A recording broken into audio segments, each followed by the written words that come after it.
네 우리 핏줄도 아닌 게 재산을 탐내려들어? 네가 한 건 그냥 며느리로서의 도리야. 3년간 시어머니의 대소변을 받아내며 버틴 제 헌신의 대가는 철저한 남 취급이었어요. 시어머니는 매일 놀고 먹는 시누이와 도련님에게만 모든 재산을 쥐어주며 저를 비웃었어요. 저희 부부는 그날로 시어머니와 절연하기로 마음먹었습니다. 다음날 평소처럼 백화점에서 제 카드를 긁으려던 시어머니는 결제 거부를 당하셨고, 그 순간 터져나온 바락 같은 비명은 제 인생을 뒤집을 가장 짜릿한 신호탄이 되었습니다. 사연 시작 전에 구독 버튼을 눌러주시고 어디서 듣고 계신지 댓글에 남겨주세요. 그곳에 늘 행운이 가득하길 바라겠습니다. 6개월이면 끝날 줄 알았어요. 시어머니의 고관절 수술이 끝나고 재활까지만 돕자. 그러면 우리 부부는 다시 우리만의 보금자리로 돌아갈 수 있을 거라고 믿었거든요. 그런데 시어머니의 고관절이 완전히 나은 뒤에도 남편의 회사가 시댁 근처로 이전을 해버렸어요. 남편은 출퇴근이 편하니까 조금만 더 있자고 했고, 그 6개월은 어느새 3년이라는 시간이 넘어가고 있었습니다. 처음에는 시어머니도 고마워하는 기색이 있었어요.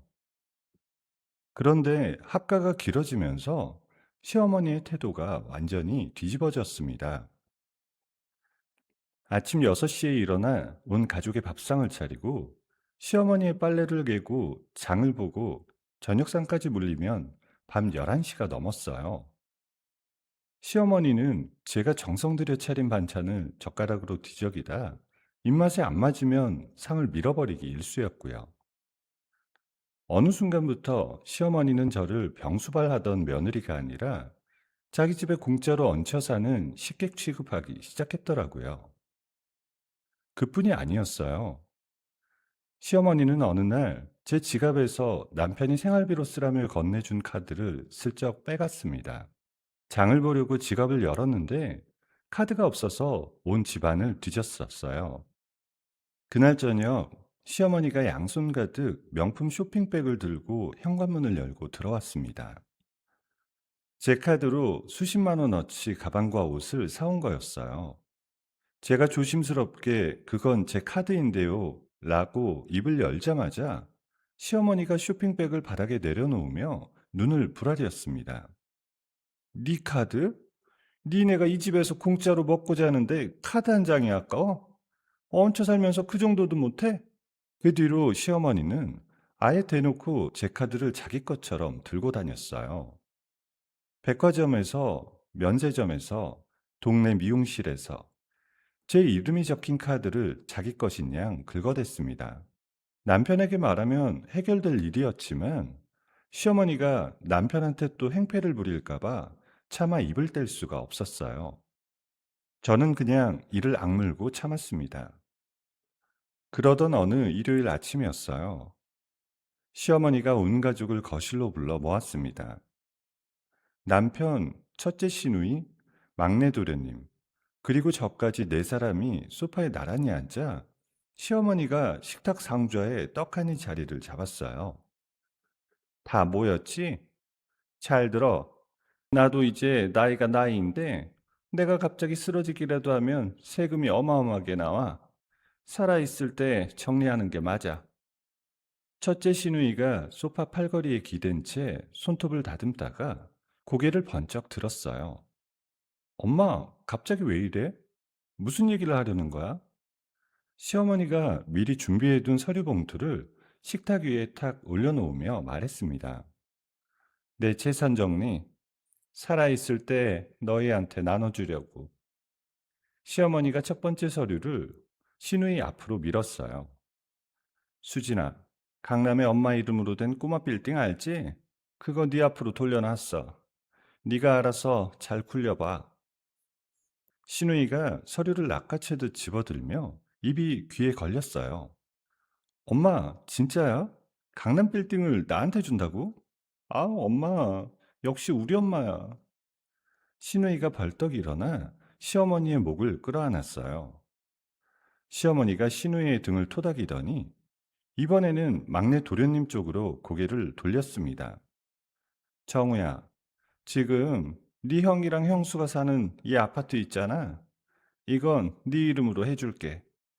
막내 도련님이 무릎을 탁 치며 자리에서 벌떡 일어섰어요. 와, 엄마, 이 아파트를요? 대박. 엄마, 사랑해요. 저는 소파 끝에 앉은 채 두 손을 무릎 위에 꼭 모으고 있었어요. 심장이 점점 가라앉는 기분이었지만 설마 우리 몫이 아예 없겠나 싶어서 입술을 꽉 깨물고 기다렸습니다. 시어머니가 마지막 봉투에서 작은 키 하나를 꺼내 남편 앞에 톡 놓았어요. 재혁아, 너한테는 엄마가 타던 세단 줄게. 키 가져가. 남편이 차 키를 내려다보며 얼굴이 굳었어요. 어머니, 누나한테는 빌딩이고 정우한테는 아파트인데 저한테는 중고차 한 대요? 시어머니가 찻잔을 입에 가져가며 남편을 거들떠보지도 않았어요.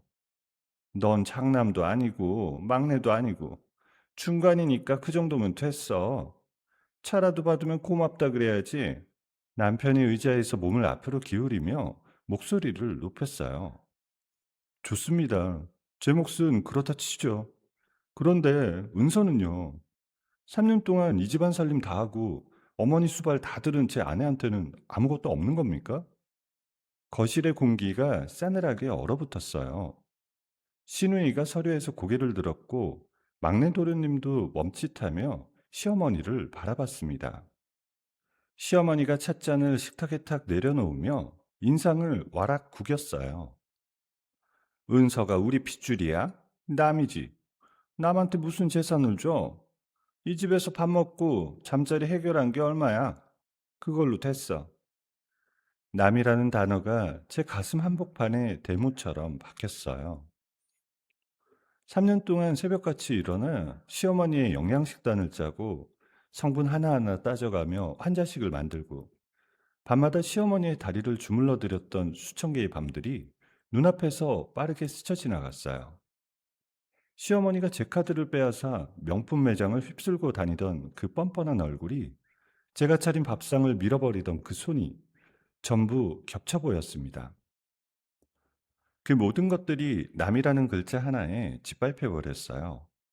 눈물이 턱을 타고 뚝뚝 떨어졌지만 저는 소리를 내지 않았습니다. 남편이 제 얼굴을 보았어요.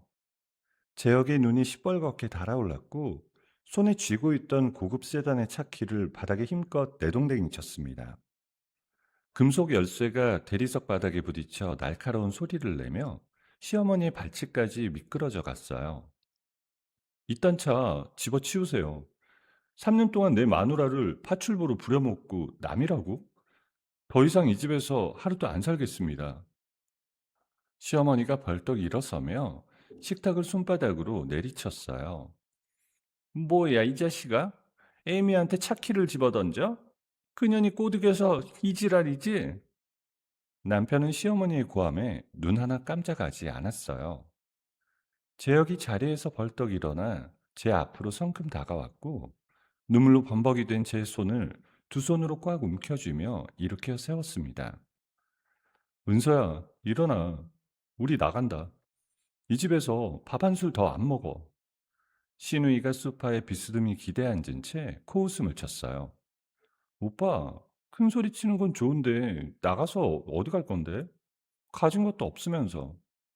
남편이 현관 쪽으로 성큼성큼 걸어가며 뒤도 돌아보지 않고 내뱉었어요. 그 빌딩이나 잘 지켜. 나중에 울면서 전하지 말고. 저는 남편의 손에 이끌려 현관문을 나서면서 3년간 정성 들여 닦아놓은 복도 바닥과 제 손으로 하나하나 정리한 신발장을 마지막으로 돌아보았어요.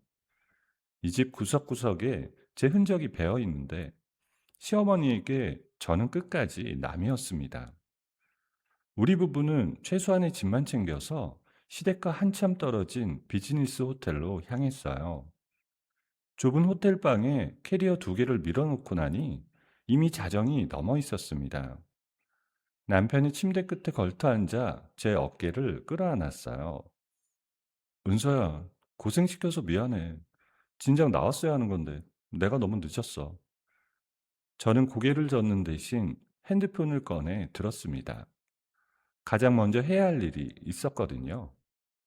시어머니가 제 것인 양 마구 긁어대던 제 명예 카드 세 장을 하나하나 정지시켰습니다. 카드사 앱에서 정지 완료라는 글자가 뜰 때마다 백화점에서 제 카드를 자기 지갑에 넣고 다니며 큰 소리치던 시어머니의 얼굴이 떠올랐어요. 세 장을 모두 정지시키고 나니 3년치 억울함이 한꺼풀씩 벗겨지는 것 같았습니다. 잘했어. 진작 끊었어야지.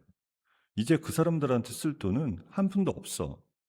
다음날 낮이었어요. 남편의 핸드폰이 쉴 새 없이 울려댔습니다. 발신자는 시어머니였어요. 남편이 스피커폰을 눌러 저와 함께 들었습니다. 채여가, 네 마누라가 카드를 다 끊어버렸어. 명품관에서 결제가 안 된다고 직원이 카드를 돌려주는데 내가 사람들 앞에서 거지꼴이 됐잖아. 당장 그년한테 전화해서 카드 살려놓으라고 해. 남편이 제 눈을 바라보았어요. 저는 조용히 고개를 저었습니다. 어머니, 그 카드는 은서 이름으로 된 은서 카드예요. 어머니 거 아닙니다. 그리고 앞으로 이 번호로도 전화하지 마세요.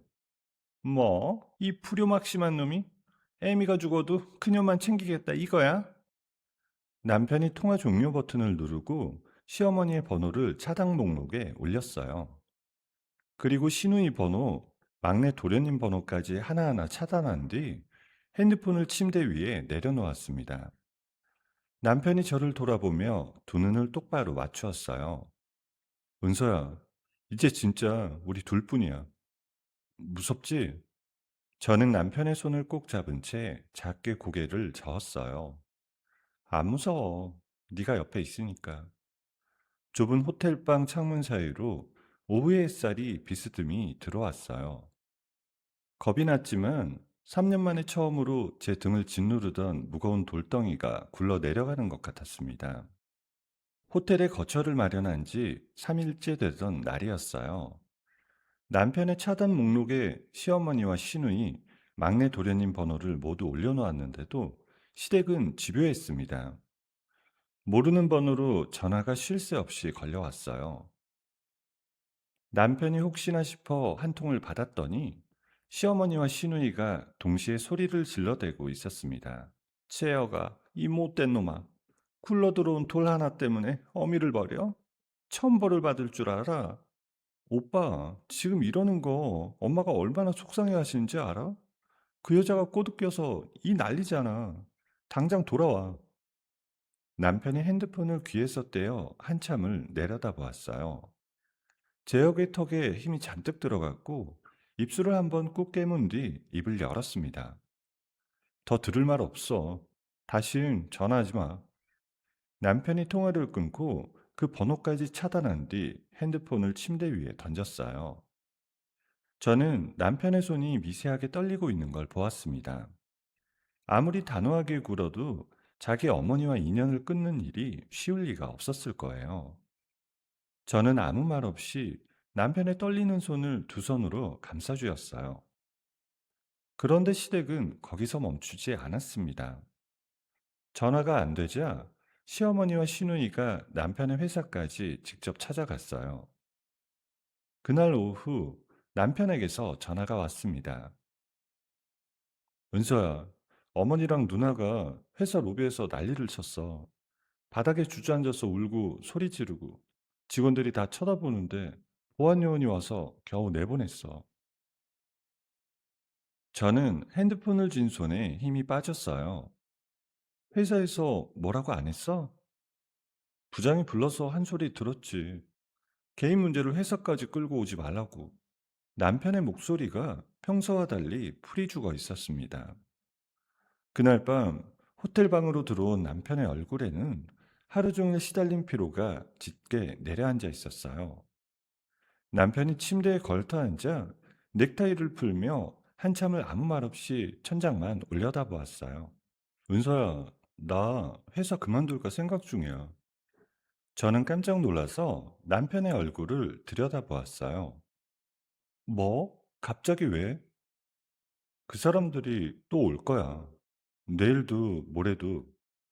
그때마다 회사에서 눈치 보면서 버티느니 차라리 깔끔하게 나오는 게 나아. 어차피 이 회사가 시댁 근처라 온 거잖아. 시댁이랑 끝났는데 여기 매달릴 이유도 없고. 저는 쉽게 대답할 수가 없었어요. 남편이 오래 다닌 회사였거든요. 하지만 남편의 눈빛은 이미 결정을 내린 사람의 눈이었습니다. 정말 괜찮은 거야? 후회 안 해? 남편이 제 어깨를 잡고 똑바로 마주 보았어요. 후회 안 해. 어차피 다시 시작해야 되는 거 확실하게 끊고 가자. 남편은 다음날 아침 일찍 출근해서 사직서를 제출했어요. 10년 가까이 다니던 회사를 하루 만에 정리하고 나온 거였습니다. 퇴직금 정산 서류를 들고 호텔방으로 돌아온 남편의 얼굴에는 무거운 짐을 하나 더 내려놓은 사람 특유의 후련한 표정이 떠 있었어요. 정리 끝났어. 퇴직금은 생각보다 괜찮게 나왔어. 그날 밤 우리 부부는 좁은 호텔방 침대에 나란히 앉아 통장 잔고를 확인했어요. 남편의 퇴직금과 그동안 우리가 아껴 모은 돈을 합치니 넉넉하지는 않지만 당장 굶어 죽을 액수는 아니었습니다. 하지만 호텔비가 매일 빠져나가는 상황에서 마냥 손 놓고 있을 수는 없었어요. 은서야, 우리 뭘 해야 먹고 살 수 있을까? 저는 캐리어에서 낡은 노트 한 권을 꺼냈어요. 시어머니를 모시는 3년 동안 틈틈이 적어두었던 프리미엄 건강 환자식 레시피 노트였습니다. 시어머니의 수술 후 영양 관리를 위해 식재료 궁합부터 칼로리 계산까지 제가 매일 밤마다 공부하며 기록한 것들이었어요. 남편이 노트를 받아들고 한 장 한 장 넘기다가 눈을 크게 떴습니다. 은서야, 이거 네가 다 연구한 거야? 이 정도면 그냥 레시피가 아니라 교과서잖아. 어머니가 드실 거 만들면서 자연스럽게 공부한 건데, 뭐 대단한 건 아니야. 남편이 노트를 무릎 위에 펼쳐놓고 턱을 괴며 뭔가를 골똘히 생각했어요. 이걸로 사업하자. 사업? 갑자기? 지금 배달 시장에 건강 도시락 수요가 엄청나.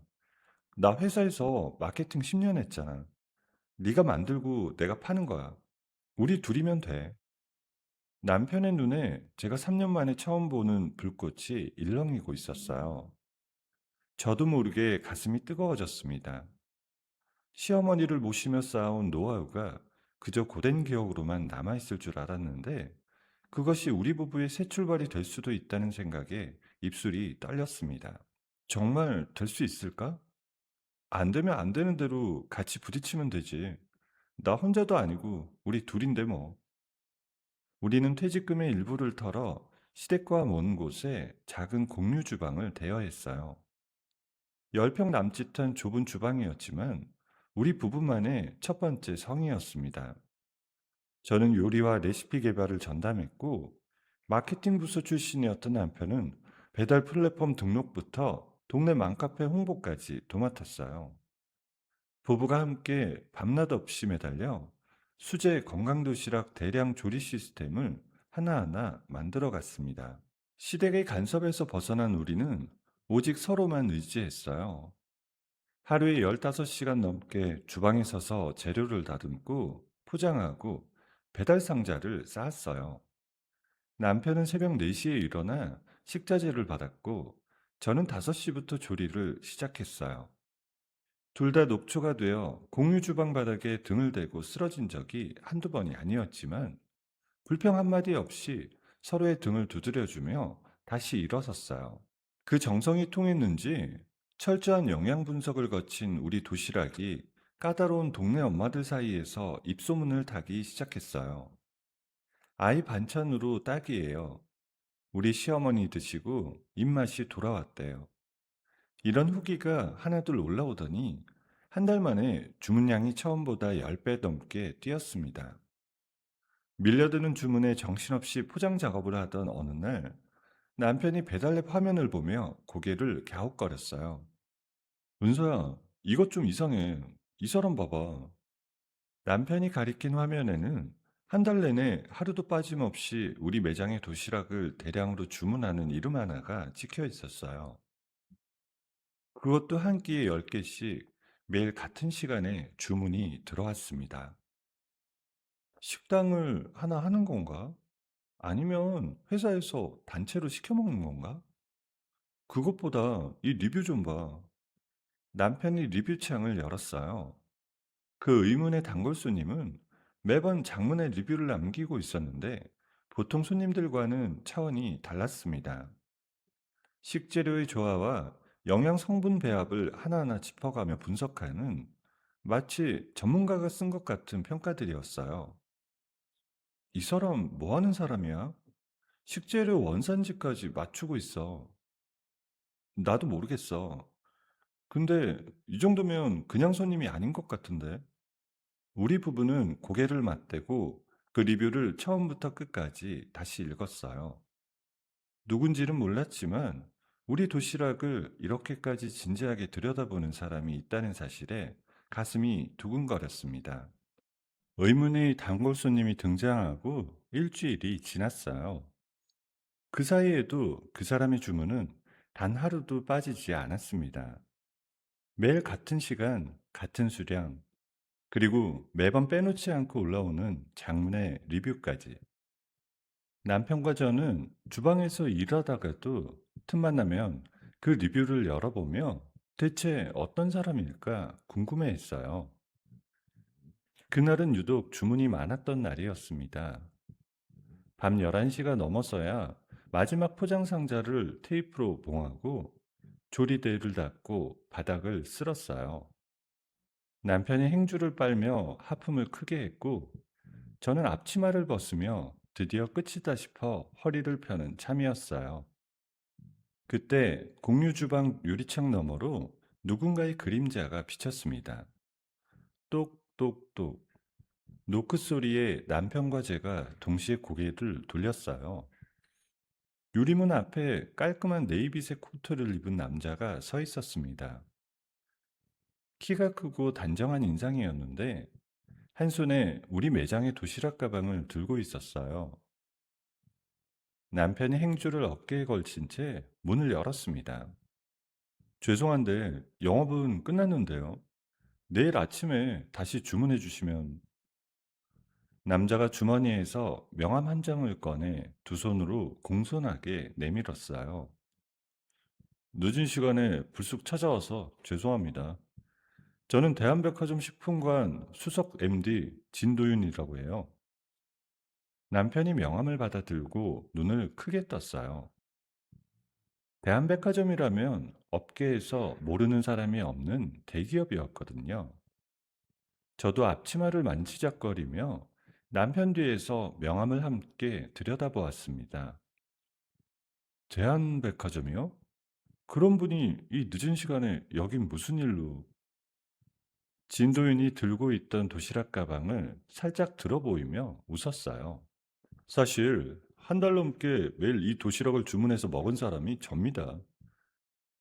저는 입이 딱 벌어졌어요. 남편도 명함에서 눈을 떼고 진도윤의 얼굴을 빤히 바라보았습니다. 매일 10개씩 주문하시던 분이 여기 계셨던 거예요? 진도윤이 고개를 끄덕이며 주방 안을 둘러보았어요. 10개는 혼자 먹은 게 아니라 부서 직원들한테 돌렸습니다. 반응을 보려고요. 그런데 한 달이 지나도록 싫다는 사람이 한 명도 없더라고요. 남편이 행주를 어깨에 내리며 조리대 앞 의자를 끌어다 내밀었어요. 일단 앉으시죠. 서서 얘기하기엔 좀 긴 얘기가 될 것 같은데. 진도윤이 의자에 앉으며 코트 단추를 풀었습니다. 저는 냉장고에서 물 한 병을 꺼내 종이컵에 따라 진도윤 앞에 놓았어요. 단도직입적으로 말씀드리겠습니다. 지금 저희 대한백화점이 프리미엄 웰빙 식품 브랜드를 새로 기획하고 있어요. 건강하면서도 맛있는 식사, 바쁜 직장인이나 어르신들이 간편하게 드실 수 있는 고급 한 끼, 건강하면서도 맛있는 식사, 바쁜 직장인이나 어르신들이 간편하게 드실 수 있는 고급 한 끼. 그 컨셉에 딱 맞는 브랜드를 찾고 있었는데 여기 도시락이 제가 그리던 그림 그 자체였습니다. 남편이 팔짱을 끼며 몸을 뒤로 기울였어요. 그러면 혹시 저희한테 무슨 제안을 하시려는 건가요? 진도윤이 가방에서 서류 파일을 하나 꺼내 조리대 위에 펼쳤습니다. 대한백화점 본점 식품관에 단독 매장으로 정식 입점하는 겁니다. 팝업이 아니라 상설 매장이요. 저는 숨이 멎는 것 같았어요. 배달 앱에서 하루하루 주문을 받으며 버티던 공유주방 부부에게 대한백화점 본점 입점이라니요. 남편의 눈이 휘둥그레졌다가 이내 날카롭게 가늘어졌어요. 10년 마케팅 경력자 특유의 계산이 도는 눈빛이었습니다. 좋은 제안입니다. 근데 저희가 조건도 안 보고 덜컥 좋다고 할 수는 없죠. 상표권은 어떻게 되는 건지, 수익은 어떤 구조로 나누는 건지, 그 부분을 먼저 들어봐야 할 것 같은데요. 진도윤이 입꼬리를 살짝 올리며 고개를 끄덕였어요. 그걸 먼저 물어보시는 분이라 다행입니다. 브랜드 상표권은 전적으로 사장님 부부 소유로 유지됩니다. 저희가 원하는 건 독점 유통권이고 수익은 매출 기반으로 배분하는 구조를 제안드립니다. 남편이 서류를 집어들고 한 장 한 장 꼼꼼하게 넘기기 시작했어요. 저는 남편 옆에 서서 서류를 함께 들여다보면서도 심장이 너무 빠르게 뛰어서 글씨가 제대로 읽히지 않았습니다. 저기, 진 이사님, 한 가지만 여쭤봐도 될까요? 편하게 물어보세요. 왜 저희였어요?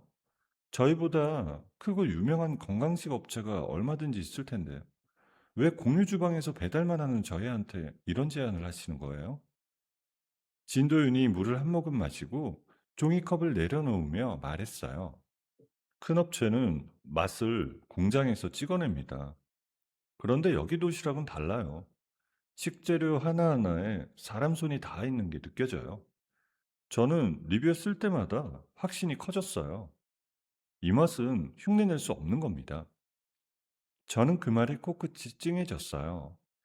시어머니의 까다로운 입맛에 맞추려고 새벽마다 육수를 우려내던 시간들, 영양 성분표를 외울 정도로 공부하던 밤들이 헛되지 않았다는 걸 처음으로 다른 사람에게 인정받은 기분이었어요. 그 뒤로 열흘간 남편과 진도윤 이사는 거의 매일 만나 계약 조건을 조율했어요. 남편은 브랜드 상표권이 절대로 넘어가지 않도록 조항 하나하나를 꼼꼼하게 따졌고, 진도윤 이사도 그런 남편의 꼼꼼함에 오히려 신뢰를 보였습니다. 저는 그 사이 공유 주방에서 대량 생산 시설에서도 맛이 흔들리지 않도록 레시피 개량화 작업에 매달렸어요. 소금 한 꼬집, 참기름 몇 방울까지 정확한 수치로 바꾸는 작업이 생각보다 훨씬 까다로웠지만 이건 제가 제일 잘하는 일이었습니다. 수차례의 백화점 임원진 시식회가 이어졌어요. 정장 차림의 임원들이 일렬로 앉아 우리 도시락을 한입 한입 맛보는 자리가 얼마나 떨렸는지 몰라요. 하지만 결과는 매번 최고 등급이었습니다. 마지막 시식회가 끝난 날, 진도윤 이사가 환하게 웃으며 우리 부부에게 손을 내밀었어요. 축하드립니다. 대한백화점 본점 식품관 단독 매장 런칭이 정식으로 확정되었습니다. 남편이 진도윤의 손을 꽉 잡았고, 저는 그 자리에서 참았던 눈물이 터져버렸어요. 시댁에서 쫓겨나다시피 나와 좁은 호텔방에서 통장 잔고를 세던 그 밤이 떠올랐거든요. 고작 2달 전인데 아득히 먼 과거처럼 느껴졌습니다. 매장 오픈 준비로 백화점을 오가던 날들이 시작되었어요. 인테리어 업체 미팅, 메뉴판 디자인, 직원 유니폼 선정까지 남편과 저는 하루하루가 눈코 뜰 새 없이 바빴습니다. 그러던 어느 오후 백화점 본점 로비에서 있었던 일이에요. 남편이 인테리어 시공업체와 통화를 하며 로비를 가로지르고 있었는데 누군가가 남편의 앞을 딱 막아섰습니다. 신우이였어요. 신우이의 모습은 몇 달 전 시댁 거실에서 빌딩 서류를 낚아채며 좋아하던 때와는 완전히 달라져 있었어요. 머리카락은 부스스하게 헝클어져 있었고, 화장기 없는 얼굴에 다크서클이 눈 밑까지 내려와 있었어요. 코트 소매가 보풀로 일어나 있었고, 구두 뒷굽은 한쪽이 닳아 있었어요. 오빠, 오빠 나 좀 살려줘, 제발. 남편이 통화를 끊고 신우이를 올려다보았어요. 제역의 표정이 차갑게 굳었습니다. 여기까지 어떻게 온 거야? 신우이가 남편의 팔을 붙잡으며 목소리를 높였어요. 빌딩이 다 망했어, 오빠. 세입자들이 줄줄이 나가고 대출 이자가 눈덩이처럼 불어나서 이번 달 이자도 못 냈어. 은행에서 경매 넘긴다고 협박하고 사채까지 끌어다 썼는데 그것도 다 바닥이야. 오빠, 돈 좀만 빌려줘. 제발 이번 한 번만.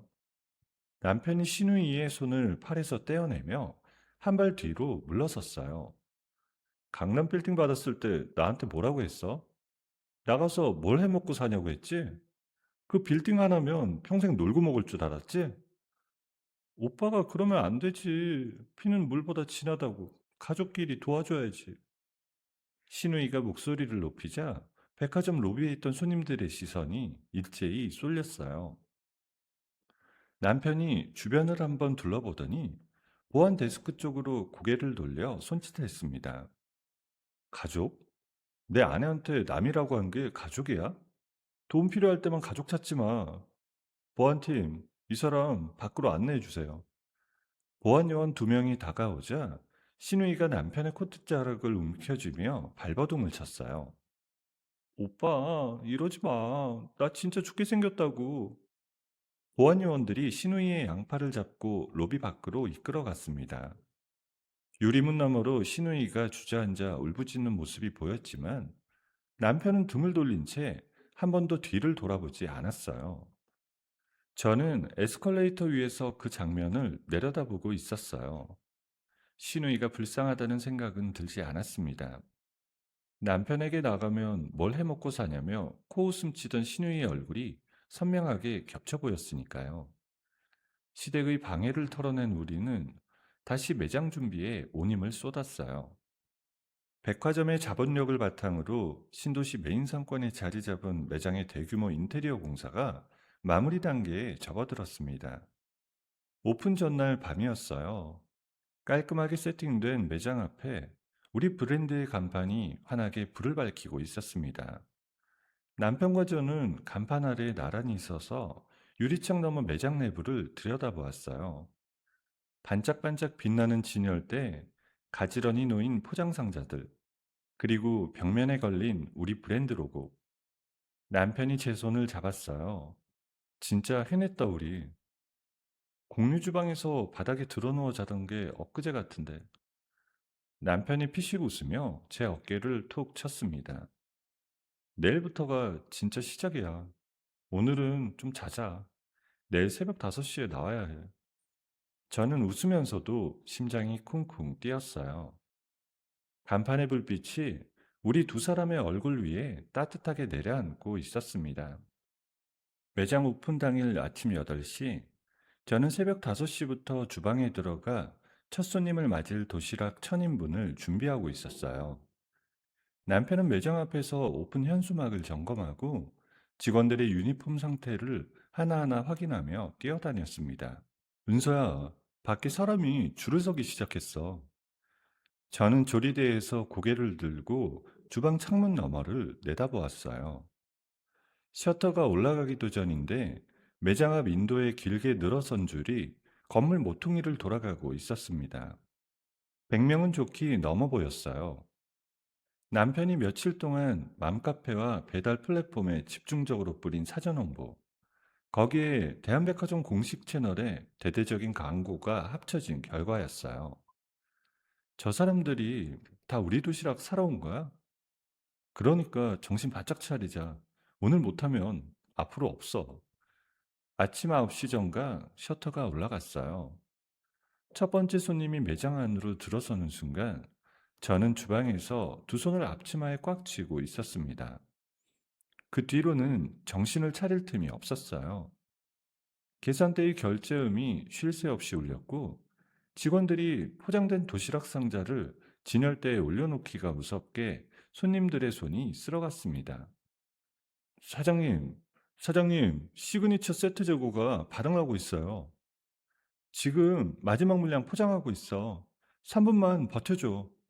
저는 조리대 위에 도시락 용기를 일렬로 깔고 미친 듯이 손을 놀렸어요. 밥을 담고 반찬을 올리고 뚜껑을 덮고 띠지를 두르는 동작을 쉬지 않고 반복했습니다. 이마에서 땀이 턱끝으로 뚝뚝 떨어졌지만 닦을 겨를이 없었어요. 오픈 3시간 만이었어요. 남편이 주방으로 뛰어들어왔습니다. 은서야, 1,000개 다 나갔어. 전량 매진이야. 저는 국자를 든 채 멍하니 남편을 바라보았어요. 1,000인분을 새벽부터 준비했는데 3시간 만에 한 개도 남기지 않고 전부 팔린 거였습니다. 진짜? 1,000개가 다? 지금 밖에 줄 선 사람들한테 조기 매진 안내해야 돼. 못 산 손님들이 언제 다시 파냐고 난리야. 남편이 매장 앞에 손글씨로 쓴 조기 매진 안내판을 세웠어요. 못 사고 돌아가는 손님들이 아쉬운 표정을 지으면서도 핸드폰으로 매장 간판을 찍어가는 모습이 보였습니다.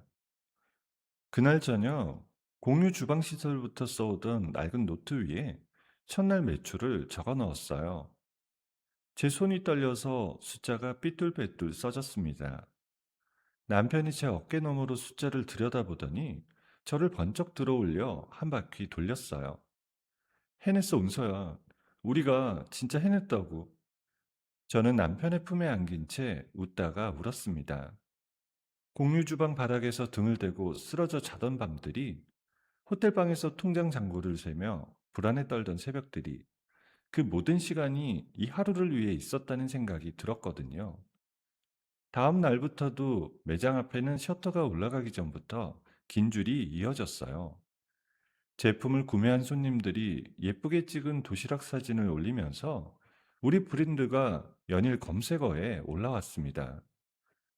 매일 아침 오픈런이 벌어졌고 준비한 물량이 오전 중에 소진되는 날이 일주일 내내 이어졌어요. 진도윤 이사가 매출 데이터를 들고 매장을 찾아왔습니다. 솔직히 저도 이 정도일 줄은 몰랐습니다. 오픈 일주일 만에 대한백화점 식품관 역대 신규 브랜드 최고 매출을 갱신하셨어요. 진 이사님이 기회를 주신 덕분이죠. 기회는 제가 드렸지만 결과는 두 분이 만드신 겁니다. 본사에서도 추가 투자를 검토하자는 얘기가 나오고 있어요. 밀려드는 수요를 감당하기 위해 우리는 곧바로 매장 구조를 바꿨어요.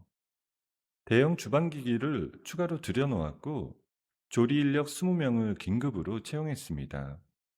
남편은 새로 뽑은 직원들의 교육과 배치를 도맡았고 저는 20명이 동시에 움직여도 맛이 흔들리지 않도록 조리 매뉴얼을 새로 짰어요.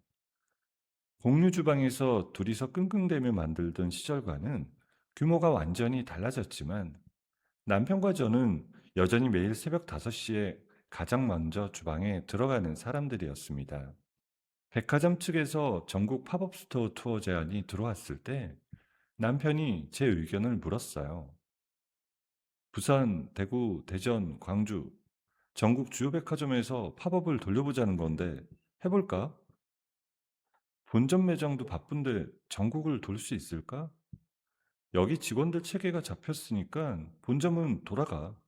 우리가 직접 들면서 브랜드를 알려야 다음 단계로 나갈 수 있어.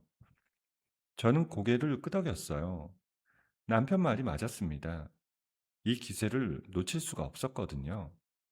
전국 팝업 스토어 투어는 대성공이었어요. 부산에서는 개장 2시간 만에 매진이 되었고, 대구에서는 새벽부터 줄을 선 손님이 300명이 넘었습니다. 남편과 저는 일주일에 도시 2곳을 돌며 직접 시식 행사를 진행했고, 각 지역 매체에서 취재까지 쏟아졌어요. 투어를 마치고 돌아온 날, 매출 정산 보고서를 펼쳐둔 남편이 제 손을 꽉 잡았습니다. 은서야, 전국 투어 매출까지 합치면 지금 우리 손에 꽤 큰 돈이 들어온 거야. 저는 보고서 숫자를 보며 입술이 떨렸어요. 공유 주방에서 하루 매출 30만 원에 환호하던 때가 엊그제 같은데 이 숫자가 현실이라는 게 믿기지 않았습니다. 이 돈이면 이제 호텔 안 살아도 되겠다. 호텔은커녕 집을 사도 돼. 남편의 말대로였어요. 우리는 그 수익금으로 호텔 생활을 깨끗하게 청산하고 시댁과 한참 떨어진 곳에 넓은 아파트를 매입해 이사했습니다. 이삿짐을 풀고 텅 빈 거실 한가운데 서서 남편과 나란히 창밖을 내다보았어요. 시댁 거실에서 소파 구석에 쪼그려 앉아 있던 제가 이제는 내 이름이 적힌 집의 한가운데 서 있었어요.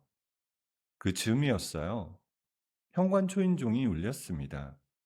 남편이 인터폰 화면을 확인하더니 얼굴이 돌처럼 굳었어요. 어머니야. 화면 속에 시어머니가 서 있었습니다. 현관 앞에서 초인종을 연거푸 누르며 고개를 이리저리 돌리고 있었습니다. 남편이 인터폰 통화 버튼을 누르지 않고 저를 바라보았어요. 나가지 마. 문 열어줄 필요 없어. 남편이 고개를 끄덕였어요. 잠시 뒤 인터폰 너머로 시어머니의 목소리가 들려왔습니다. 재혁아, 엄마야. 문 열어. 니네가 돈 벌었다며? 성공했으면 애미한테 효도를 내야지.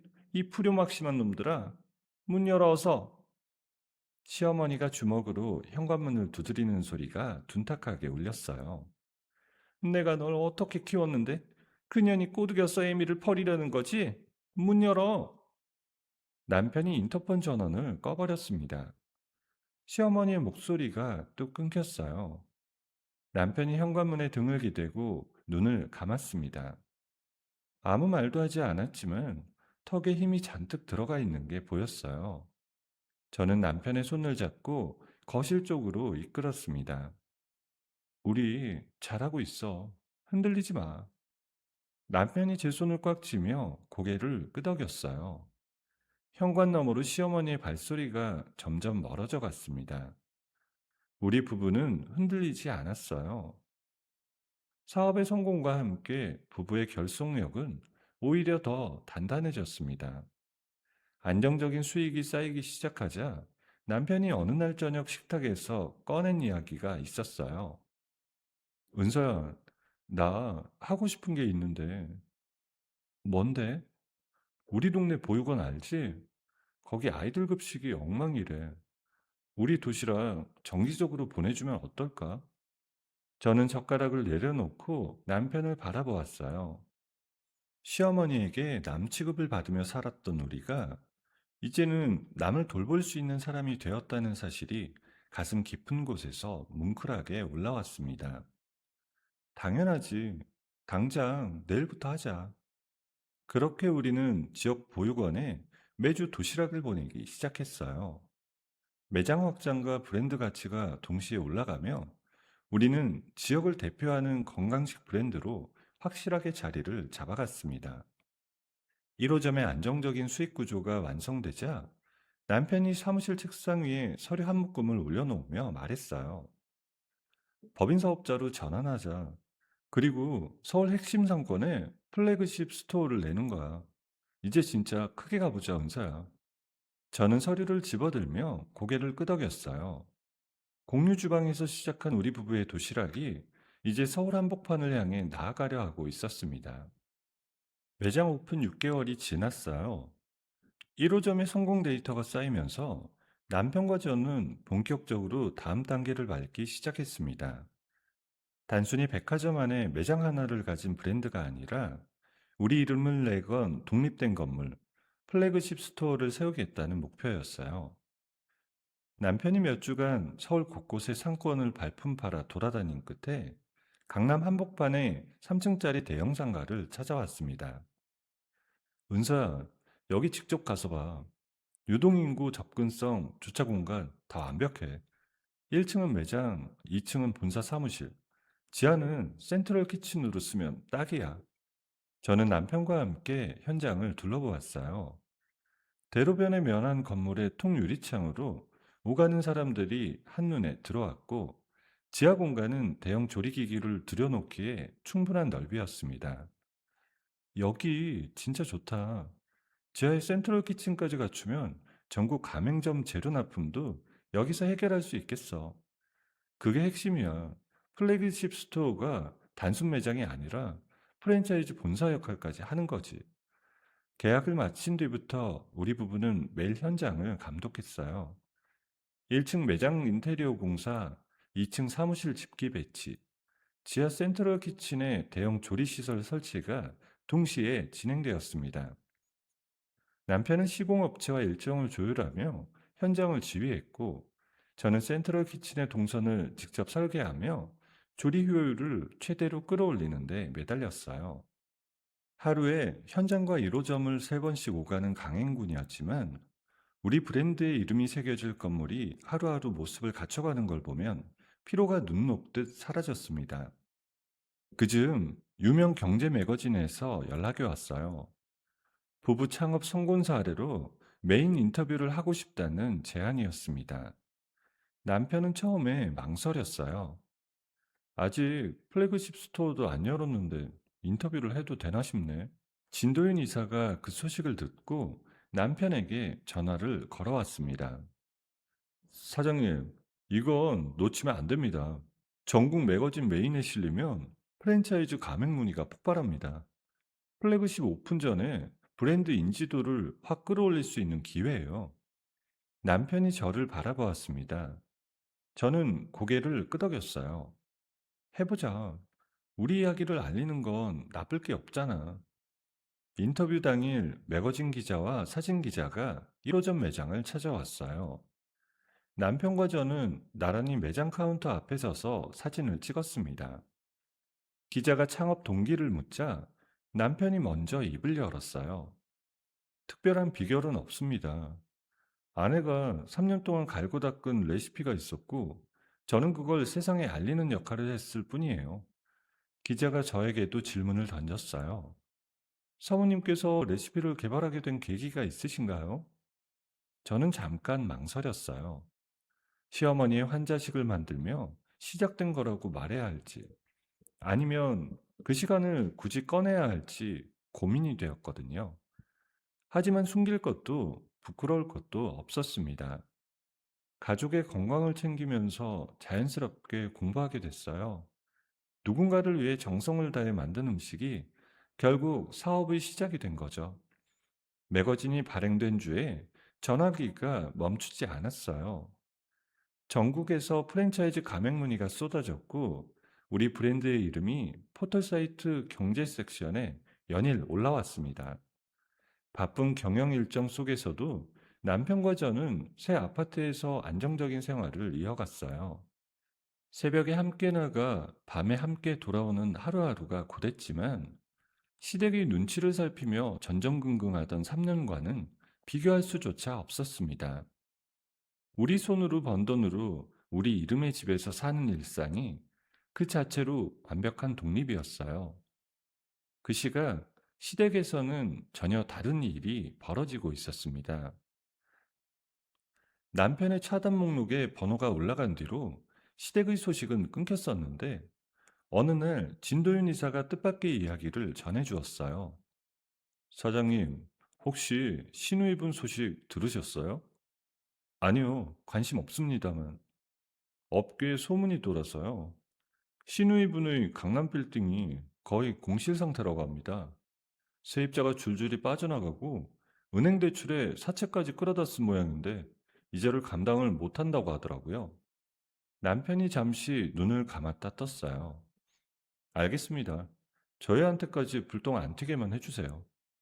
진도윤이 돌아간 뒤 남편이 창밖을 바라보며 혼잣말처럼 중얼거렸어요. 그 빌딩 받고 얼마나 좋아했는데 결국 적골이 됐구나. 저는 남편의 등을 바라보며 아무 말도 하지 않았어요. 신우이가 빌딩을 받으며 활짝 웃던 얼굴, 나가면 뭘 해먹고 사냐며 비웃던 목소리가 떠올랐지만 그 기억에 더 이상 감정을 쓰고 싶지 않았습니다. 우리는 시댁의 몰락에 시선을 두지 않았어요. 플래그십 스토어 공사와 동시에 2호점, 3호점 직영 매장을 연달아 오픈하며 공격적인 확장을 이어갔습니다. 남편은 새로 뽑은 핵심 인력들에게 업계 최고 수준의 연봉과 성과급을 지급하며 사람을 붙잡았어요. 좋은 사람이 떠나면 그게 제일 큰 손해야. 사람한테 돈 아끼면 안 돼. 실력 있는 직원들이 하나둘 자리를 잡으면서 회사의 체계가 빠르게 갖춰졌어요. 전국에서 프랜차이즈 가맹 문의가 하루에도 수십 건씩 들어왔고, 남편은 가맹 심사 기준을 직접 만들어 품질 관리에 한치의 타협도 허락하지 않았습니다. 저는 센트럴 키친 완공을 앞두고 조리팀 교육에 온 힘을 쏟았어요. 20명이 넘는 조리사들 앞에 서서 제가 만든 매뉴얼을 한 페이지씩 짚어가며 가르쳤습니다. 소금 1g의 차이가 맛을 바꾼다는 걸, 식재료의 신선도를 눈과 손끝으로 가려내는 법을 하나하나 전달했어요. 시어머니의 까다로운 입맛을 맞추며 익힌 감각이 이제는 수십 명의 조리사에게 전해지고 있었습니다. 플래그십 스토어 오픈이 일주일 앞으로 다가왔어요. 모든 것이 완벽하게 돌아가고 있었습니다. 1호점 매출은 꾸준히 우상향이었고, 2호점과 3호점도 궤도에 올라앉았어요. 프랜차이즈 가맹 계약이 줄을 이었고, 센트럴 키친의 설비 테스트도 무사히 마쳤습니다. 이 상승세가 앞으로도 계속될 거라고 남편도 저도 한치의 의심 없이 믿고 있었어요.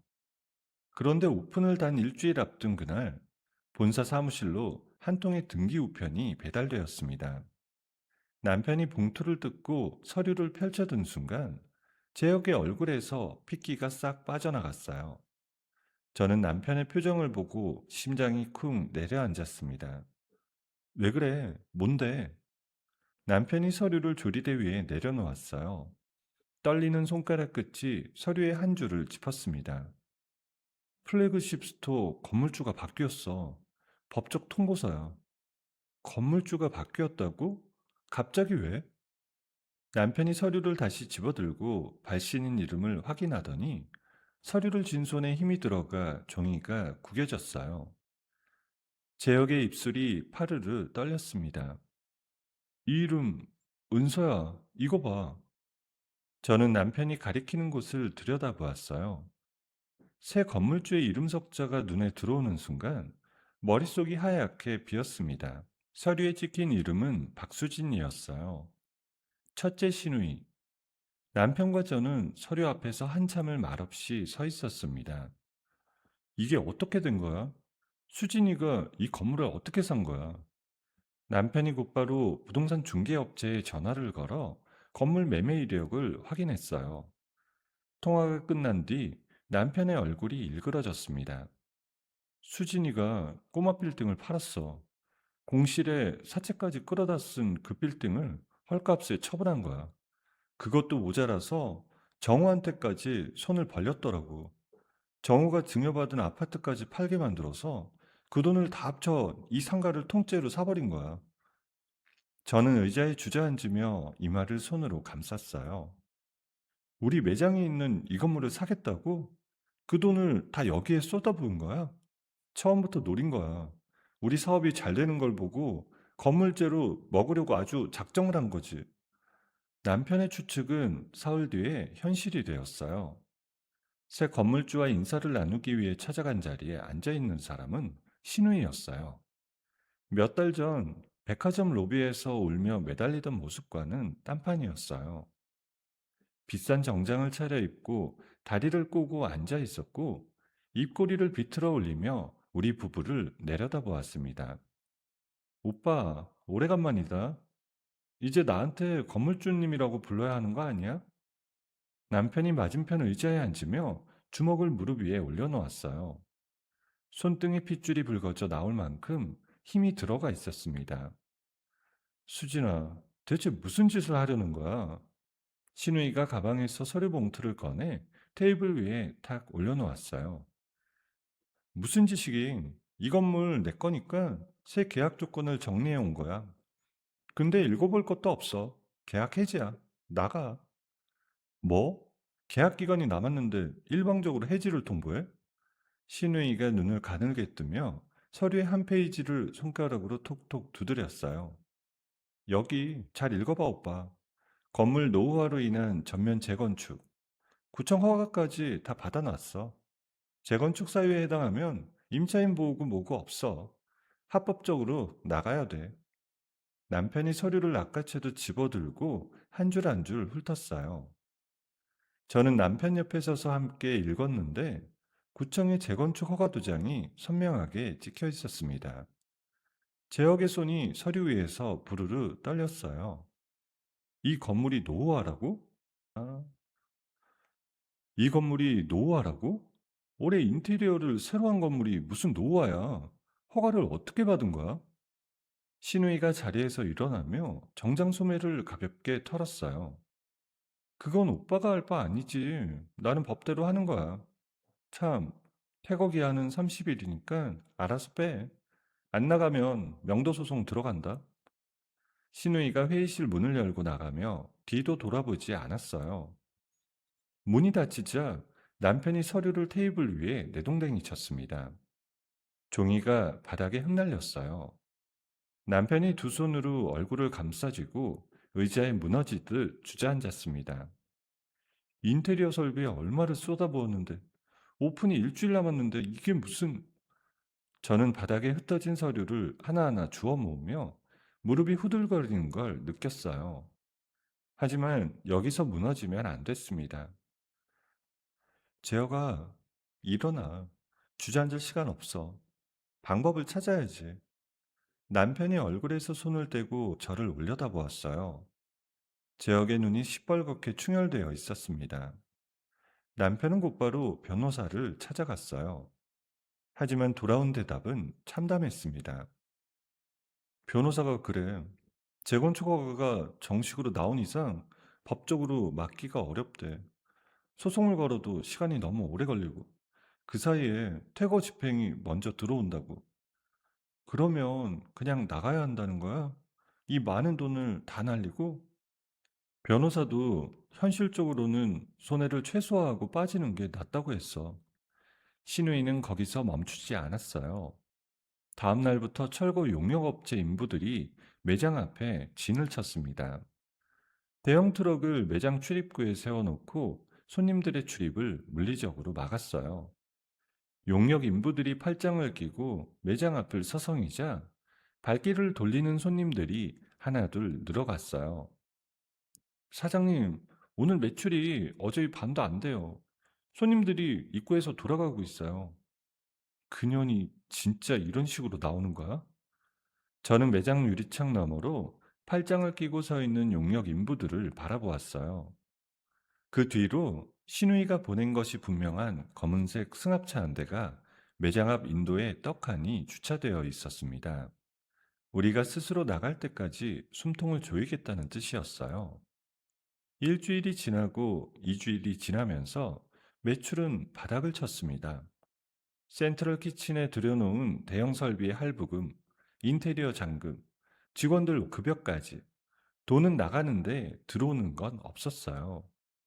남편은 밤마다 사무실에서 재무제표를 들여다보며 머리를 쥐어뜯었습니다. 은서야, 더 버티면 2호점이랑 3호점까지 무너져. 여기를 살리려다 전부를 잃을 수는 없어. 저는 알고 있었어요. 남편의 말이 맞다는 걸. 하지만 우리가 몇 달간 밤잠을 줄여가며 만들어낸 이 공간을 포기해야 한다는 사실이 목구멍 안쪽을 틀어막았습니다. 알았어, 빼자. 대신 증거는 다 남겨놔. 이대로 끝내진 않을 거야. 우리는 눈물을 머금고 매장을 비웠어요. 직원들과 함께 조리기기를 하나하나 옮기고 진열대를 해체하고 벽면의 브랜드 로고를 떼어냈습니다. 마지막으로 매장 문을 잠그고 나오는데 다리에 힘이 풀려서 남편의 팔을 잡고 겨우 걸었어요. 우리가 빠져나간 건물에 신우이가 한 짓을 알게 된 건 2주도 채 되지 않아서였습니다. 재건축은 시작되지 않았습니다. 신우이는 재건축 명분을 휴지처럼 던져버리고 교묘하게 간판만 바꾼 채 우리 브랜드의 컨셉을 그대로 맡긴 가게를 차렸어요. 매장 외관은 우리 1호점의 인테리어를 거의 복사한 수준이었고 메뉴 이름까지 한두 글자만 바꾼 조잡한 모방이었습니다. 재건축한다며? 재건축은 어디 갔어? 처음부터 우리를 쫓아내고 가게를 차리려고 한 거잖아. 증거가 더 필요해. 지금 감정적으로 달려들면 져. 신우이는 우리 매장에서 근무 태만으로 해고되었던 전직 직원들을 끌어다가 주방에 앉혔어요. 그 직원에게서 빼낸 조리법으로 우리 메뉴를 흉내내기 시작했는데 유통기한이 임박한 저가 식재료를 써서 원가를 극단적으로 낮추었습니다. 인테리어만 보고 우리 매장인 줄 알고 들어간 손님들이 형편없는 맛에 항의하는 글을 올리기 시작했어요. 그 불만이 고스란히 우리 브랜드를 향했습니다. 거기에 신우이가 돈을 주고 고용한 댓글 알바들이 우리 브랜드의 공식 리뷰 페이지에 몰려들었어요. 돈 벌더니 초심을 잃었다. 예전 맛이 아니다. 식재료가 완전히 바뀌었다. 악의적인 글들이 하루에 수백 개씩 쏟아졌어요. 매출이 눈에 띄게 떨어지기 시작했고, 한때 오픈런까지 벌어졌던 1호점 앞의 줄도 절반 이하로 줄었습니다. 남편은 무너지지 않았어요. 재혁이 밤마다 사무실에 남아 신우이 측의 건물 매매 과정과 재건축 허가 서류를 샅샅이 파헤치기 시작했어요. 명의 신탁 정황이 있어. 수진이 혼자 이 건물을 살 돈이 없었을 테니까 누군가한테 명의를 빌렸을 가능성이 높아. 재건축 허가도 실제 노후 건물이 아닌데 어떻게 받았는지 거기에 분명히 꼬리가 있어. 남편이 사설 탐정까지 고용했어요. 탐정에게 신우이의 건물 매입 자금 흐름과 구청 허가 과정의 이상 징후를 추적해 달라고 의뢰했습니다. 은서야, 증거만 잡으면 된다. 그때 한 방에 끝내는 거야. 저는 남편의 눈을 바라보았어요.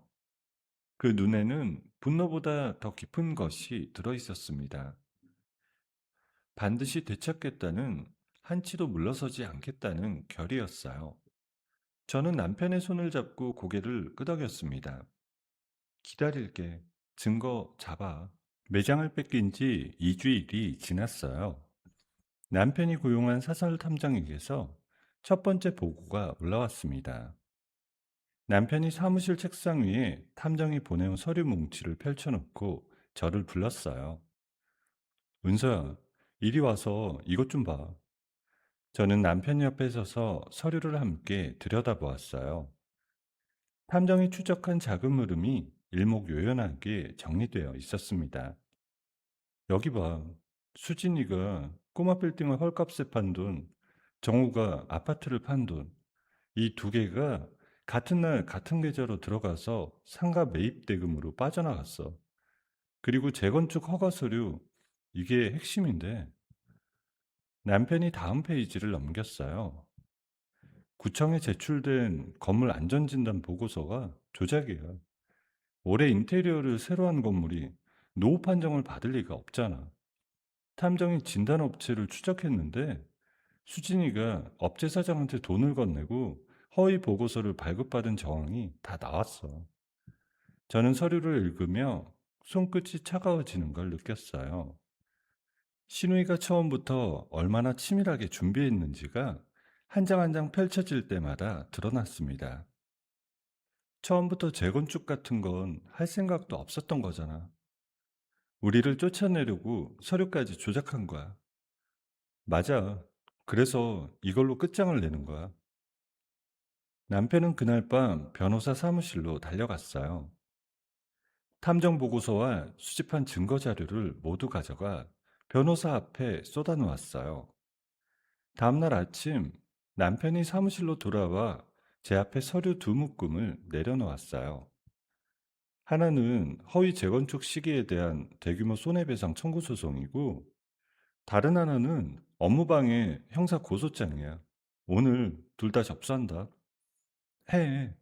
한 발짝도 물러서지 마. 소송을 접수한 당일 저녁 남편은 진도윤 이사에게 전화를 걸었어요. 진 이사님, 부탁드릴 게 있습니다. 이사님의 언론 쪽 네트워크를 좀 빌릴 수 있을까요? 무슨 상황인지 다 알고 있습니다. 제가 아는 탐사 보도 프로그램 PD에게 이미 이야기를 꺼내놨어요. 증거 자료만 넘겨주시면 됩니다. 남편이 수집한 모든 증거, 허위 안전 진단 보고서, 자금 흐름 추적 자료, 신우이의 카피 매장 사진, 해고 직원 매수 정황까지 빠짐없이 탐사보도팀에 전달되었어요.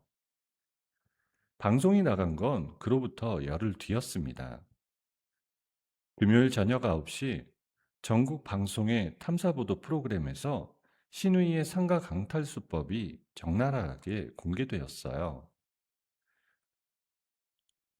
허위 재건축 사기로 임차인을 쫓아낸 뒤 카피 매장을 차린 전말, 해고 직원을 매수해 레시피를 빼낸 과정, 유통기한 임박 식재료를 써서 손님들에게 팔아먹은 실태까지 방송 카메라가 낱낱이 파헤쳤습니다.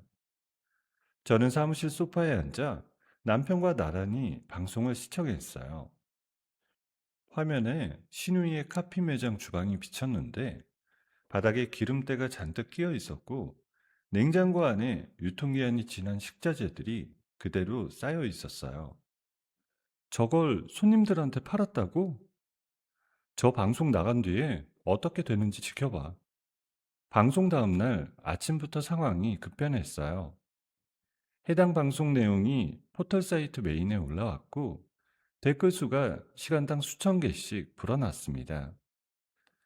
신우이의 카피 매장에 대한 대중의 분노가 들끓기 시작했어요. 불매 운동을 촉구하는 게시물이 여러 커뮤니티 동시다발로 퍼졌고 구청에는 위생점검을 요구하는 민원이 폭주했습니다.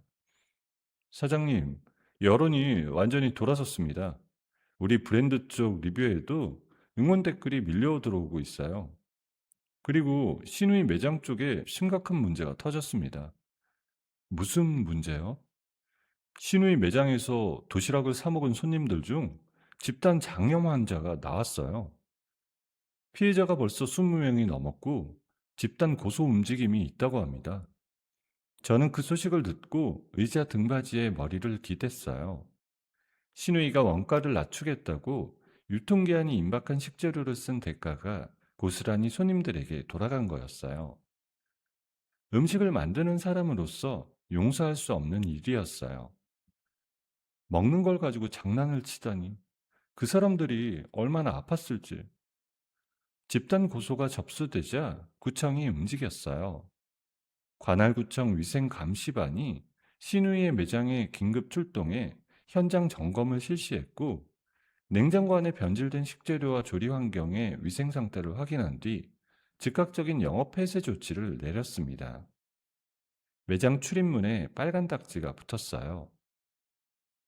영업이 중단되자 신우이는 순식간에 무너졌습니다.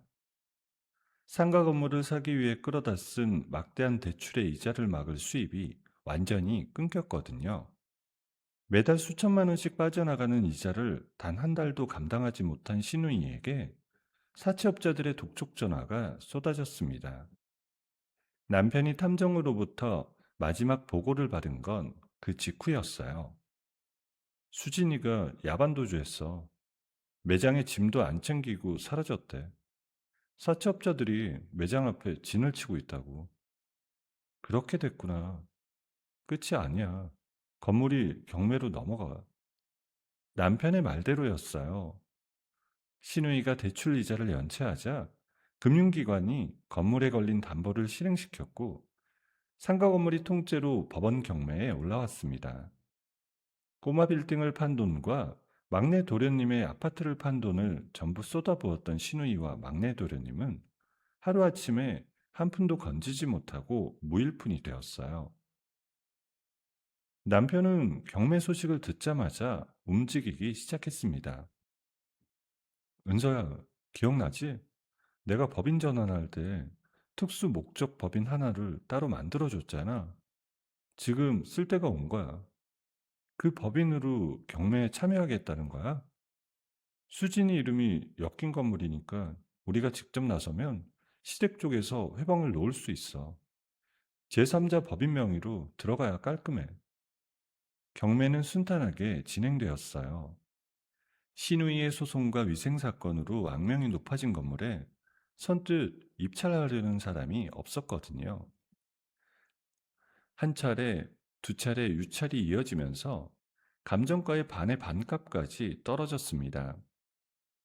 남편이 준비해둔 특수 목적 법인 이름으로 입찰서를 넣었고 경쟁자 없이 단독 낙찰을 받았어요. 됐다. 건물 돌아왔어. 저는 그 말을 듣고 두 눈을 꽉 감았어요. 시누이에게 빼앗기고 눈물을 머금으며 짐을 싸서 나왔던 그날의 기억이 밀려왔습니다. 다시 돌아올 수 있다는 사실이 믿기지 않았어요. 건물을 되찾은 우리가 가장 먼저 한 일은 시누이가 남겨놓은 카피 매장의 흔적을 지우는 것이었어요. 남편이 철거 업체를 불러 카피 매장의 간판, 조리기구, 테이블, 의자까지 남김없이 뜯어냈습니다. 기름때가 잔뜩 낀 조리대와 녹슨 냉장고가 폐기물 트럭에 실려 나가는 걸 보며 저는 매장 앞에 서서 한참을 바라보았어요. 신우이가 우리 브랜드를 흉내내며 걸어둔 가짜 간판이 트럭 위로 던져지는 순간 가슴 속에서 무언가가 풀려나가는 기분이었어요. 깨끗해졌다. 이제 진짜 우리 걸로 채우자. 남편과 저는 곧바로 플래그십 스토어 재오픈 준비에 들어갔어요. 인테리어를 새로 하고 대형 설비를 다시 들여놓고 직원들을 재배치했습니다. 진도윤 이사가 대한백화점의 공식 채널을 통해 플래그십 스토어 재오픈 소식을 대대적으로 알렸고 탐사 보도를 본 시청자들이 응원의 댓글을 쏟아냈어요. 재오픈 당일 매장 앞에 늘어선 줄은 1호점 오픈 때보다 3배는 길었습니다. 진실을 알게 된 손님들이 우리를 응원하기 위해 일부러 찾아온 것이었어요. 한 손님이 계산대에서 도시락을 받아들며 저에게 말했습니다. 사장님, 방송 보고 너무 화가 났어요. 이렇게 직접 와서 사먹는 게 응원이 되는 거죠? 저는 고개를 깊이 숙이며 목이 메어 제대로 대답을 못했어요. 남편이 제 어깨를 토닥이며 대신 인사했습니다. 이렇게 와주신 것만으로도 정말 큰 힘이 됩니다. 감사합니다. 그날 매출은 이전 최고 기록의 3배를 넘겼어요. 매장을 빼앗겼던 그 자리에서 우리 브랜드는 이전보다 더 강하게 다시 일어섰습니다. 재오픈의 성공 소식이 퍼지자 투자 제안이 쏟아졌어요. 그 중에서도 업계 최대 규모의 벤처 캐피탈이 우리 기업에 공식적인 투자 의향서를 보내왔습니다. 사장님, 100억 원대 투자입니다. 이 자금이면 전국 100호점 가맹 돌파가 현실이 됩니다. 남편이 투자 제안서를 읽으며 저를 바라보았어요. 우리 둘의 눈이 마주쳤습니다. 공유 주방에서 시작한 작은 도시락 가게가 전국 100호점을 바라보는 기업이 되기까지 숱한 밤을 함께 세웠던 모든 순간이 그 눈빛 사이로 오갔어요. 해보자, 재혁아. 그래, 하자. 그로부터 몇 년이 흘렀어요. 전국 100호점 가맹 돌파는 현실이 되었습니다. 서울, 부산, 대구, 광주, 대전, 제주까지 우리 브랜드의 간판이 걸리지 않은 도시가 없었어요. 100억 원대 투자금을 바탕으로 남편은 물류 시스템을 전국 단위로 확장했고 저는 각 지역의 식재료 특성에 맞춘 지역 한정 메뉴를 개발하며 브랜드의 경쟁력을 끌어올렸습니다. 남편과 저는 서울 도심 한복판에 프랜차이즈 본사 신사옥을 세웠어요. 지상 12층짜리 건물의 꼭대기층에 공동 대표 사무실을 나란히 배치했고 옥상에서는 서울 시내가 한눈에 내려다 보였어요. 신사옥 준공기념식 날이 밝았습니다.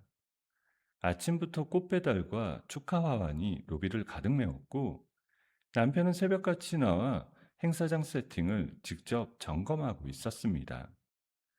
저는 드레스룸에서 행사복을 입고 거울 앞에 섰어요. 시댁 소파 구석에서 고개를 숙이고 앉아있던 3년 전의 제 모습이 잠깐 스쳐 지나갔습니다. 거울 속의 저는 그때와 같은 사람이라고 믿기 어려울 만큼 달라져 있었어요. 은서야, 준비 다 됐어? 손님들 오기 시작했어. 나가자.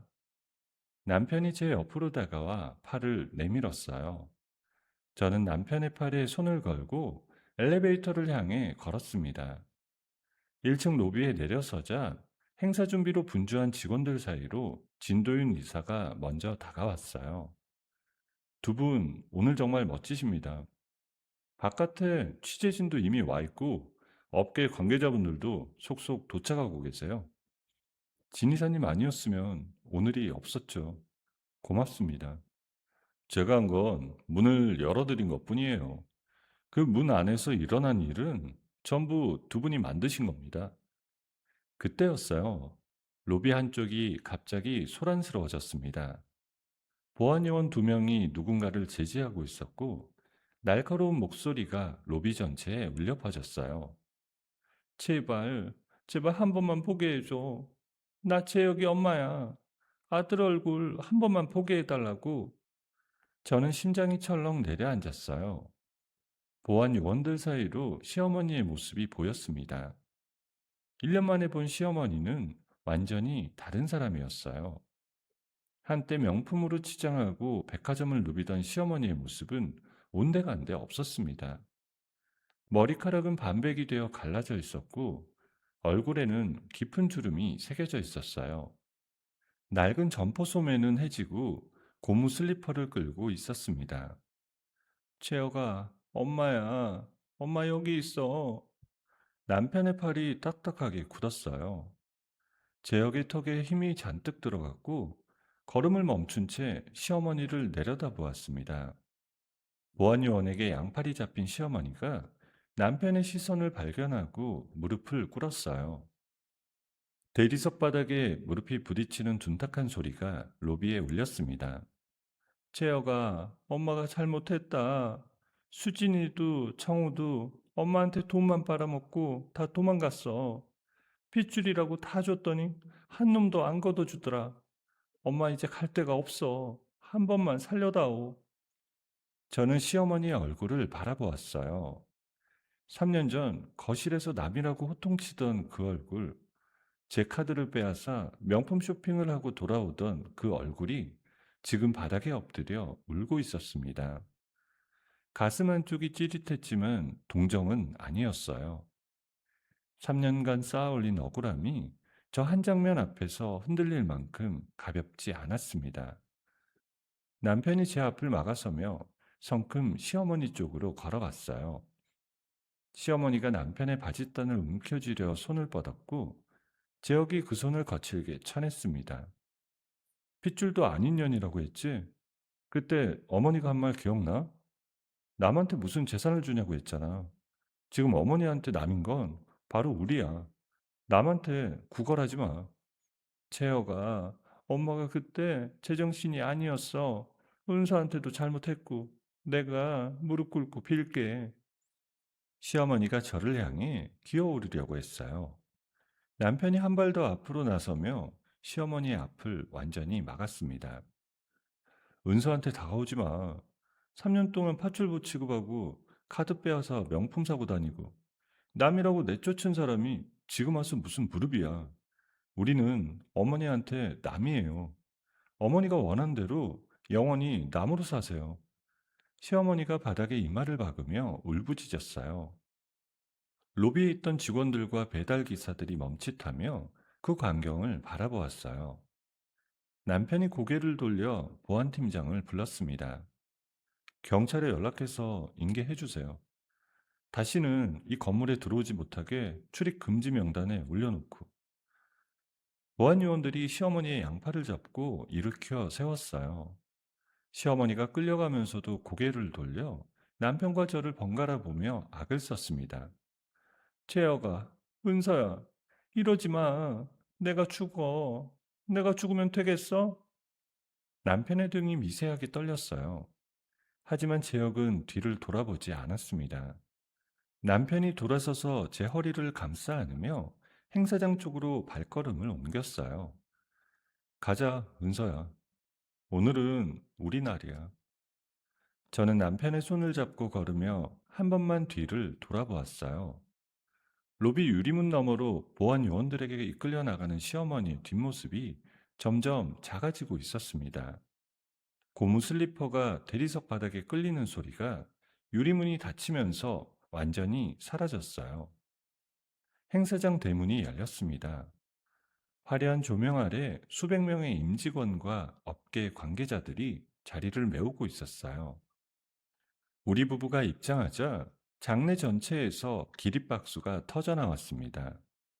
박수 소리가 천장에 부딪혀 울려 퍼졌고, 저는 걸음을 옮기면서도 눈시울이 뜨거워지는 걸 참을 수 없었어요.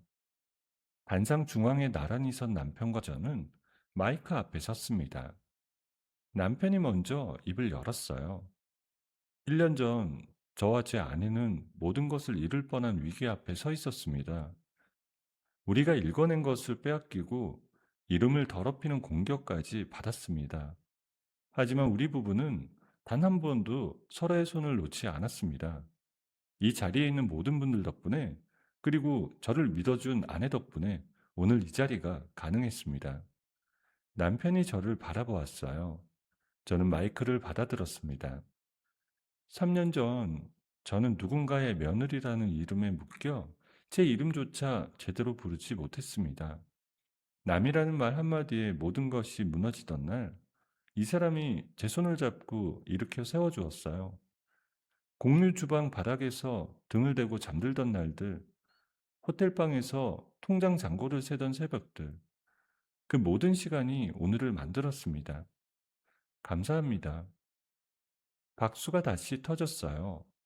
남편이 제 손을 잡아 높이 들어 올렸고 카메라 플래시가 쏟아졌습니다.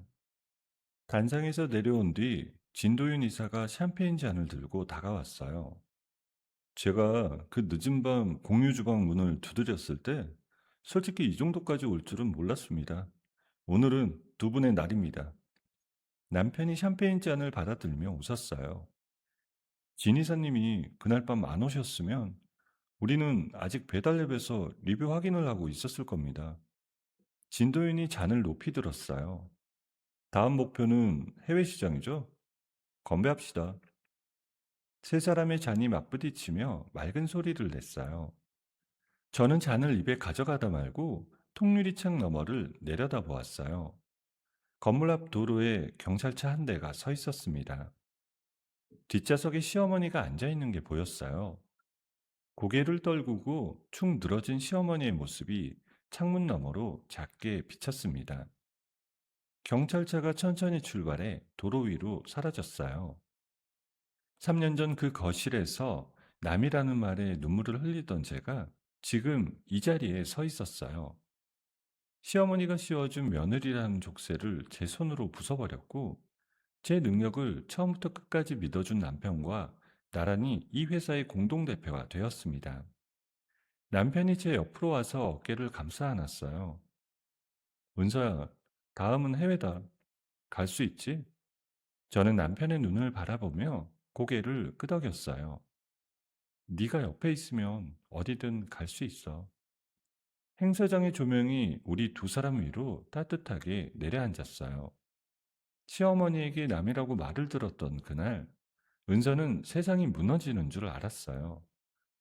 3년 동안 새벽마다 일어나 밥을 짓고 빨래를 개고 아픈 다리를 주물러 드렸던 시간들이 단 한마디에 짓밟혔으니까요. 하지만 은서에게는 끝까지 손을 놓지 않은 남편이 있었습니다. 두 사람은 좁은 호텔방에서 통장 잔고를 세며 다시 시작했고, 공유 주방 바닥에서 등을 맞대고 쓰러지면서도 서로를 일으켜 세웠어요. 신우이의 비열한 강탈 앞에서도, 악의적인 루머 앞에서도 이 부부는 단 한 번도 무릎을 꿇지 않았습니다. 결국 며느리라는 이름의 족쇄를 스스로 부숴버린 은서는 자신의 능력을 믿어준 남편과 함께 당당한 대표로 우뚝 서게 되었어요.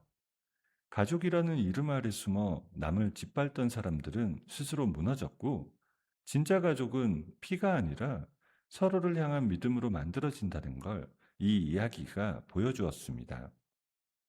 여러분, 오늘의 이야기를 어디서 듣고 계신가요? 구독 버튼을 눌러주시고 댓글에 남겨주시면 감사한 마음으로 인사드리겠습니다. 감사합니다.